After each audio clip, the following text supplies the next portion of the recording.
السلام علیکم ورحمۃ اللہ وبرکاتہ۔ بسم اللہ الرحمن الرحیم۔ رمضان کا مہینہ آ چکا ہے اور اس مہینے کی جو بہت سی خصوصیتیں اور بہت سے اس کے اوصاف حدیثوں میں بیان کیے گئے ہیں، ان میں ایک یہ بھی ہے کہ ھذا شہر المواسات، یہ مہینہ غم خواری کا مہینہ ہے۔ اس کا مطلب یہ ہے کہ اس مہینے میں ایک مسلمان کو دوسروں کے دکھ درد میں شریک ہونا چاہیے، دوسروں کے غم میں شریک ہونا چاہیے، ان کے غم کو ہلکا کرنے کی کوشش کرنی چاہیے اور ان کی پریشانیوں کو، ان کی مصیبتوں کو، ان کی تکلیفوں کو ٹالنے کی، دور کرنے کی اور ان سے ہٹانے کی فکر کرنی چاہیے۔ تو یہ غم خواری کا مہینہ ہے، یعنی اس میں وہ مسلمان صحیح مسلمان نہیں ہو سکتا ہے جو صرف اپنے بارے میں سوچے، جو صرف اپنے گھر والوں کے بارے میں سوچے، بلکہ اس مسلمان کو چاہیے کہ وہ دوسروں کے بارے میں سوچے، اپنے رشتہ داروں کے بارے میں سوچے، اپنے پڑوسیوں کے بارے میں سوچے اور اپنے تعلق والوں کے بارے میں سوچے۔ اسی لیے اس مہینے میں جو ایک خاص عمل ہے وہ ہے اللہ کے راستے میں پیسہ خرچ کرنا، مال خرچ کرنا۔ عام دنوں میں بھی خرچ کرنے کی بہت فضیلت ہے، لیکن اس مہینے میں خرچ کرنے کی کچھ زیادہ ہی ترغیب دلائی گئی ہے، اور حدیث میں یہاں تک آتا ہے کہ حضور پاک علیہ الصلوۃ والسلام عام دنوں میں تو بہت زیادہ سخاوت کرتے ہی تھے، لیکن رمضان کے اس مہینے میں آپ اتنی زیادہ سخاوت کرتے تھے کہ آپ کی سخاوت کی مثال اگر دی جائے تو یہ کہا جا سکتا ہے جسے بہت تیز ہوا اور آندھی ہوتی ہے کہ وہ ہر جگہ پہنچ جاتی ہے، ہر گھر میں گھس جاتی ہے، ہر کھڑکی اور دروازے سے چلی جاتی ہے، ویسی آپ کی جو سخاوت تھی وہ بھی ہر جگہ پہنچ جاتی تھی اور ہر ایک اس سے مستفید ہوتا تھا۔ تو ہم بھی اس مہینے میں ایک خاص ٹارگیٹ کر کے اور ایک خاص پلان کر کے اپنے مال کو، اپنی دولت کو اللہ کے راستے میں، اللہ کے نیک بندوں پر، اللہ کے غریب بندوں پر، مسکین بندوں پر اور اللہ کے ضرورت مند بندوں پر خرچ کرنے کی کوشش کریں، اور اس کا جو ثواب ہے اس کو اپنے سامنے رکھیں۔ اس سے جو مصیبتیں ٹلتی ہیں وہ ہمارے سامنے رہنا چاہیے، اور خرچ کرنا کی جو بات ہے ایک بڑی ضروری چیز ہے، اس میں وہ بھی ہمارے سامنے آنی چاہیے۔ عام طور پہ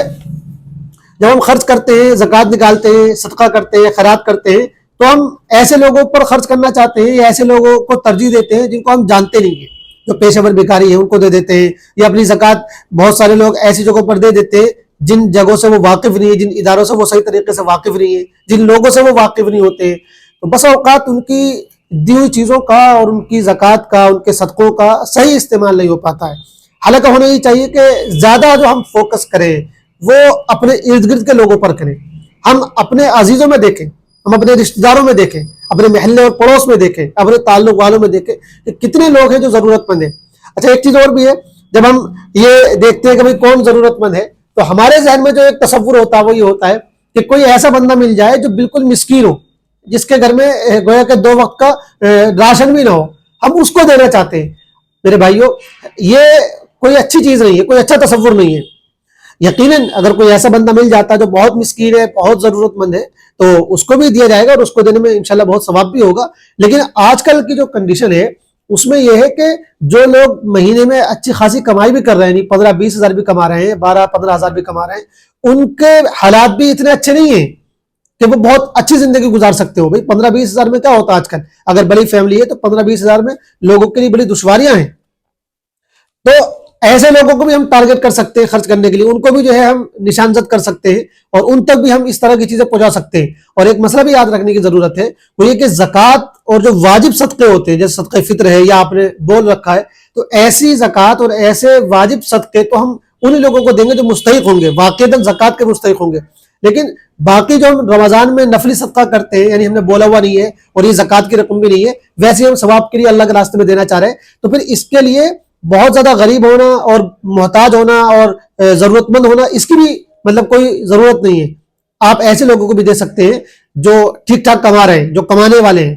ٹھیک ہے، جن کی ارننگ ٹھیک ٹھاک ہے، ان کو بھی آپ دے سکتے ہیں، کیونکہ 10-12-15 ہزار والوں کی جو ارننگ والے لوگ ہیں ان کے گھر میں بھی بہت سی ایسی چیزیں ہوتی ہیں جو وہ پوری نہیں کر پاتے ہیں۔ تو آپ ان کو خوش کرنے کے لیے، ان کی بچوں کی خوشی کے لیے آپ ایسی چیزیں ان کو پہنچا دیجیے جس سے ان کا دل خوش ہو جائے۔ عید کا کوئی سامان پہنچا دیجیے، رمضان کے نام پر کوئی تحفہ اور گفٹ بھیج دیجیے، ان کے بچوں کے لیے کوئی کپڑے وغیرہ بھیج دیجیے، اور ایسے لوگوں کو تلاش کیجیے اپنے پڑوس میں، اپنے محلے والوں میں، اپنے رشتہ داروں میں۔ بہت سے لوگ آپ کو ایسے مل جائیں گے، کیونکہ جو میجورٹی ہے ہماری وہ ظاہر سی بات ہے بہت کم کمانے والی ہے۔ ایک تو بہت نچلا طبقہ ہے جو بالکل ہی مسکین اور محتاج ہے، جس کے پاس صحیح 2 وقت کا راشن بھی نہیں ہے، ایسے لوگ تو بہت کم ہیں آج کل۔ زیادہ تر جو لوگ ہیں وہ وہی ہوتے ہیں جو مہینے میں ٹھیک ٹھاک کماتے ہیں، ان کا گزر بسر چلتا ہے، دال روٹی چلتی رہتی ہے، لیکن بہت سی خواہشیں ان کی ایسی ہوتی ہیں اور بہت سی ضرورتیں ایسی ہوتی ہیں جو وہ پوری نہیں کر پاتے ہیں. مثال کے طور پہ